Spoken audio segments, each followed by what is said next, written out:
My name is Mindia. I'm 24. I'm Ukrainian. I work as a team lead in sales, and my family is currently under bombings in Ukraine, as I am in Georgia. My parents are Georgian refugees from Abkhazia who fled Abkhazia in 1992 to live in Ukraine. So that's a pretty big fucking irony. And on 24th of February, Russia attacked my country that I was born and raised in. My whole world shifted since that. I don't remember how I lived before. On the 24th of February, my mother called me and she cried her eyes out while telling me that she didn't want to live through this all over again. We had a lot of rumors about this before it happened, and just one day we didn't expect that, but in the morning my friend woke me up with the words, "Call your parents, the war just started," and it's really scary.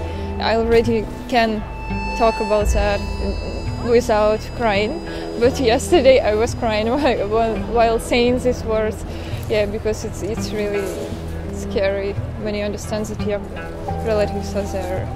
People that stay around me all my life is there in Ukraine. So the first, my action was calling to my mom, to my family, to ask what's happened and how they feeling.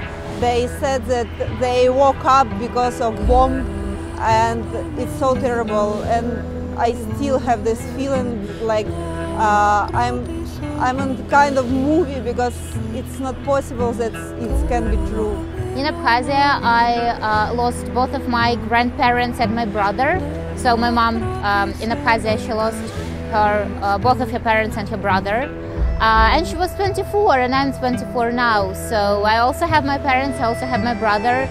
I'm anxious, I'm really angry about everything that happens. I'm angry at Russia, I'm angry at NATO for not doing shit. I also have lots of courage in me, lots of hope, and lots of pride in Ukrainian people, because what they are doing now, while whole world is watching and does nothing, is unbelievable, impossible, but they're still doing that. It's our common problem. It's not a problem just of Ukraine, it's a problem of whole Europe and entire world, I think. So I'm really grateful for the help people are providing us, and I hope to get more help for my country, for our people, so that we can fight all together. Any anxiety, any sadness that I felt before, nothing compares to what I feel now. I feel lots of shit.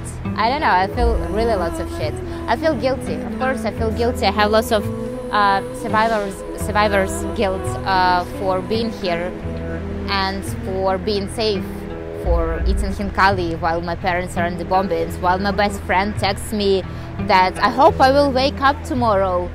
There is something so surreal, but also something that we should have anticipated. We anticipated it actually, but the whole world was silent, and they still are. NATO treats Ukraine like their lab rats, and like we're the experiment to see what we're gonna do. I just want to wish they will strong, because now it's so hard for everyone, for women, for kids, for men, and women should to take care about their family, about their kids, and believe that it's soon finished and our life will be much even better than it was before. That's history, that's pattern, that's what happened in Abkhazia, that's what happened in Chechnya, that's what happened in Georgia in 2008. Of course I'm angry. I think I lost not friends but acquaintances in Russia, because they were like, oh, what can we do, we are something with that. And meanwhile, for example in Kherson, people are occupied, but they're still going to, they are rallying against Russians, and then they are going towards Russian soldiers unarmed while they're shooting at them. That gives me lots of hope, of course, lots of courage, but also what really keeps me going is anger with everything that is happening. People from different countries, and here in Georgia, they just come to us on the streets and say, "Are you from Ukraine? Please take my number if you need anything, just anything, maybe a house or money or food." Now everything that you can do is say something, is protest, is do something. You don't have to do it for Ukrainians who are dying. You should do this for yourself. Because if you don't, I don't know how you will live with yourself afterwards. Ukraine is freedom. Slava Ukraini!